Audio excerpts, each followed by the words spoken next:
करोड़ों साल पहले जीवन की शुरुआत हुई थी। शुरू में जीवन उठा, गिरा, लड़खड़ाया, लेकिन आखिरकार हमने इसे जीना सीख ही लिया। ना जाने कौन कौन कहाँ कहाँ इस समय इस दुनिया में इसे जीने की कला सीख रहा है या फिर कोई छोड़ रहा है। लेकिन ये सब शुरू कहाँ से हुआ? इससे पहले सब शून्य था, समय भी।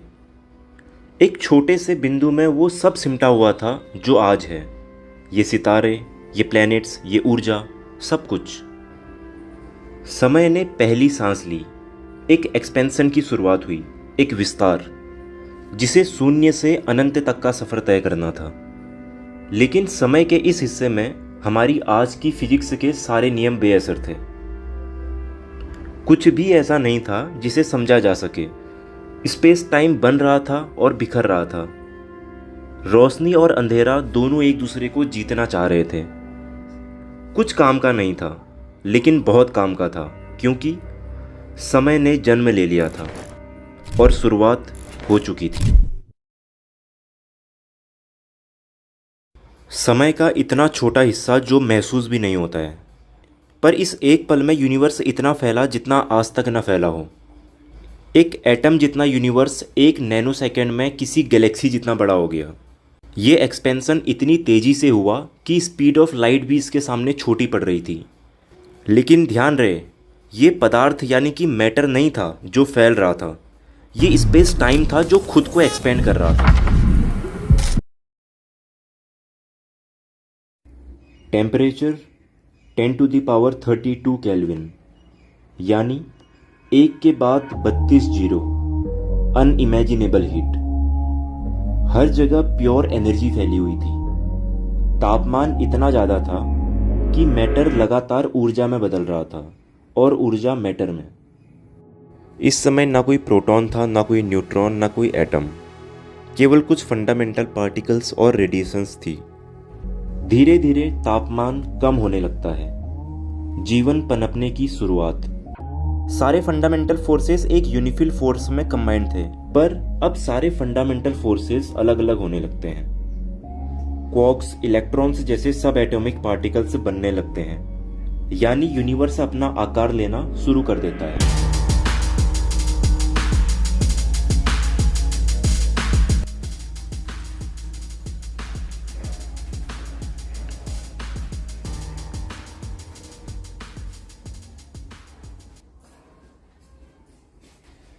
और भाई क्या देख रहा है? यार मैं सोच रहा था कि हमारी ये दुनिया, ये स्टार्स, ये प्लैनेट्स, ये सब पॉइंट से निकले हैं। मतलब सुनने में कितना अनरियल है ना। अनरियल? इसमें अनरियल लगने ऐसा क्या है? नहीं भाई, कि मतलब इतना सारा मास एक पॉइंट में कंजर्व था, और इतना सारा मास कि एक धमाके से पूरा यूनिवर्स भर गया। भाई देख, हमारी इस दुनिया में बहुत सारे ऐसे फिनोमेनाज हैं जो हमारी रियल लाइफ में कॉमन नहीं है।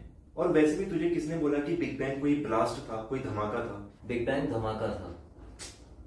यार देख, बिग बैंग कोई धमाका नहीं था, वो एक ट्रिगर पॉइंट था जहां से एक एक्सपेंशन की शुरुआत हुई, ना कि कोई ब्लास्ट। मतलब सिंगुलैरिटी वो पॉइंट है ना जहां से ये सब कुछ निकला। निकला नहीं, एक्सपेंड किया। एक्सपैंड किया मतलब? सिंगुलैरिटी किसी स्पेस में रखी हुई थी जहां पर वो एक्सपेंड करने लगी, ऐसा नहीं है। सिंगुलैरिटी के अंदर ही वो स्पेस था जो अपने आप में एक्सपेंड कर गया और हमारा इतना बड़ा यूनिवर्स बन गया।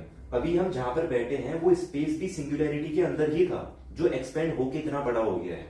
मतलब आज का हमारे यूनिवर्स ही वो पॉइंट है जो एक्सपैंड हुआ था, पर फिर भी इतना सारा मास एक पॉइंट में कैसे कंजर्व था? भाई देख, मास था ही नहीं, ना मास था, ना मैटर था, ना स्पेस और ना ही टाइम। तो था क्या? कुछ नहीं। कुछ तो होगा जहां से ये सब स्टार्ट हुआ। यार देख, अंदर कुछ था ही नहीं। इसे ऐसे समझ जैसे कि कोई जीरो साइज का बॉक्स है और तुम मुझसे पूछ रहे हैं कि अंदर क्या है। जब अंदर कुछ था ही नहीं तो ये स्टार्स, ये प्लैनेट्स, ये सब कैसे बने? यार देख, इसका कोई सीधा सा तो जवाब नहीं है, लेकिन कुछ एडवांस थियरीज ये कहती हैं कि अंदर शायद कोई क्वांटम फॉर्म रहा हो जिसके अंदर सारी चीजें रैंडमली बिहेव करती रही हो, या फिर प्योर पोटेंशियल एनर्जी जिसे हम फॉल्स वैक्यूम भी कहते हैं, या फिर नो स्ट्रक्चर एट ऑल, एक प्री ज्योमेट्रिक स्टेट जिसके अंदर स्पेस टाइम का भी कोई मतलब नहीं था। यार बिग बैंग से पहले सिंगुलैरिटी को समझना तो बहुत मुश्किल है। लेकिन फिर भी ये सारी चीजें बनी कैसे?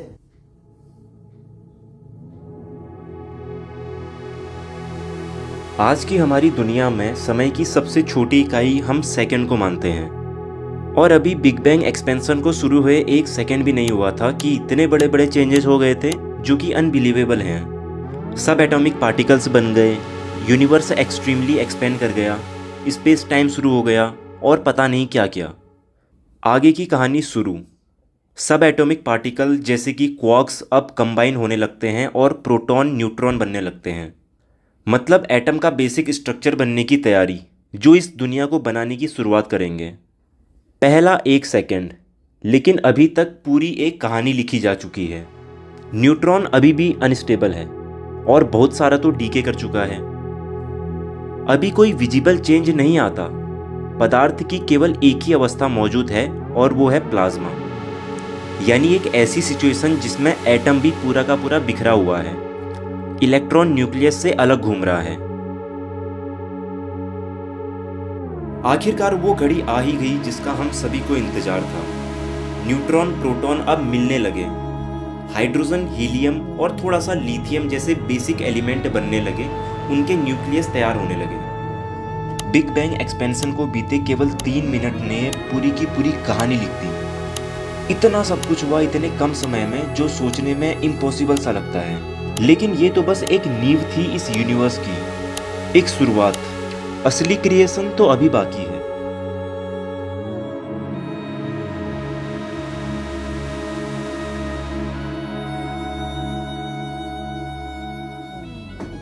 अभी तक हाइड्रोजन, हीलियम और थोड़ा सा लिथियम जैसे एलिमेंट्स के कुछ न्यूक्लियस ही बने थे। पदार्थ यानी मैटर की केवल एक ही अवस्था मौजूद थी, प्लाज्मा। इलेक्ट्रॉन अपने न्यूक्लियस से आजाद घूम रहा था और कोई भी स्टेबिलिटी नहीं थी। पर अब 3,80,000 साल बाद पहली बार इलेक्ट्रॉन जाके न्यूक्लियस से मिले और प्योर एलिमेंट बने, हाइड्रोजन, हीलियम और थोड़ा सा लिथियम के। अब एलिमेंट्स बनने लगे तो केमिकल रिएक्शंस भी स्टार्ट हो गई, और पहली बार, जी हाँ पहली बार, इस यूनिवर्स में रोशनी जगमगाई। इससे पहले जो कुछ भी हो रहा था वो सब जैसे कि किसी अंधेरी रात में हो रहा था। पहली बार हमारा यूनिवर्स धीरे धीरे ट्रांसपेरेंट होने लगा, और करीबन 100 मिलियन सालों तक यही सिलसिला लगा रहा। ये वो समय था जब हमारे यूनिवर्स में पहले सितारे बने। ये स्टार से करीबन 100 से 1000 गुना बड़े थे आज के हमारे सूरज से, लेकिन इनकी लाइफ बहुत ज़्यादा कम थी। केवल कुछ मिलियन सालों में ही ये सुपरनोवा में एक्सप्लोड हो गए। लेकिन ये हमारे यूनिवर्स के लिए काफ़ी स्पेशल थे, क्योंकि इन्होंने पहली बार हाइड्रोजन, हीलियम और लिथियम से हटके कार्बन, ऑक्सीजन और आयरन जैसे एलिमेंट्स बनाए। और जब बाद में ये एक्सप्लोड हुए तो इंटरस्टेलर मीडियम, यानी कि 2 सितारों के बीच के एम्प्टी स्पेस में जाके चले गए, जिससे बाद में जाके हमारी गैलेक्सीज, ये स्टार्स और सब कुछ बना, इवन आप और हम भी। अब हमारे यूनिवर्स ने लगभग वो आकार लेना शुरू कर दिया है जिसमें आज हम जी रहे हैं। गैलेक्सीज फॉर्म होने लगी, सितारे क्लस्टर्स में जुड़ने लगे, और सितारे जब अपनी लाइफ पूरी कर लेते थे वो ब्लैक होल में कन्वर्ट होने लगे।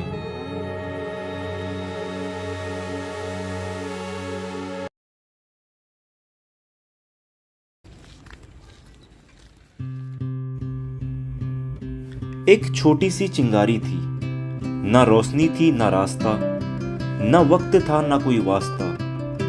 सिर्फ एक सन्नाटा था जो खुद से भी अनजान था।